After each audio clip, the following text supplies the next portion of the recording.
everyone, happy Purim. I am so excited to film this video for you guys today because I absolutely love the holiday of Purim and I freaking love Hamentashen. So I just posted my classic best Hamentashen recipe for making the most perfect dough for Hamentashen. And today I am styling that dough up and showing you guys how you can be creative while making Hamentashen for and with your kids. This video is also in collaboration with some of my favorite girls on YouTube, and that is Erica Terry, Melissa from Little Kosher Lunch, Marty from Everyday Jewish Mom, and Yara from Life to the Fullest. So each of them has their own videos on celebrating Purim with kids. I will link them all down below so you guys can check them out. And I'm going to get started with my crazy fun Hamentashen for you guys. I hope you like this video. If you do, please make sure to give it a big thumbs up and subscribe to my channel down below. I make videos all about being a Jewish mom, and I have tons of content about Purim, Jewish holidays, etc., and you don't want to miss it. Okay, let's jump in. So for some fun Hamentashen ideas, I like to use rainbow colored sprinkles,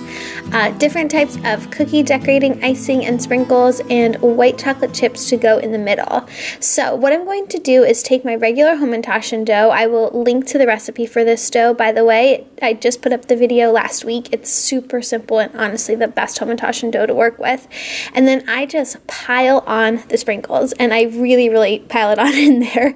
I do not hold back. And what I'm going to do is just roll out the dough and use a circle cookie cutter to cut it to about 1/8 of an inch thick. You want to make sure all your circles are approximately the same size so that they cook in the oven for the same amount of time. And as I go, I'm just going to mix more and more sprinkles into the dough. They look so fantastic and fun when you do this. And then to fill these ones, I'm actually putting sprinkles in the center of them, which is delicious and super cute. And then to make the traditional Hamentashen shape, you just pinch the corners of the circle until it makes a triangle. If your dough is not sticking together well, you can put a little bit of water on your hands to help it out. And I bake these in the oven at 375 degrees for just about 10 minutes. You don't want to go over that, and you really want to watch them closely so that they don't burn, especially Hamentashen like these, because the color of the sprinkles and the dough will really not turn out well if they burn.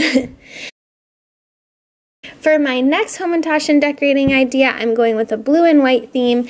Now, as you can see here, when I work with Hamentashen dough, sometimes it sticks to the board and you need to use a little bit more flour, and that's totally fine. It's a flexible dough and you just kind of learn as you go. So I'm adding a little bit of the blue sprinkles into the dough, sort of like I did with the rainbow ones. But what's different here is I'm making sure that one side of the circle is super covered in the blue sprinkles, and that side of the circle is actually the underside, so that when you pinch up the Hamentashen dough to make the triangle shape, that's when you're going to see the blue sprinkles shine through. And then for the filling of these Hamentashen, I'm just using white chocolate chips.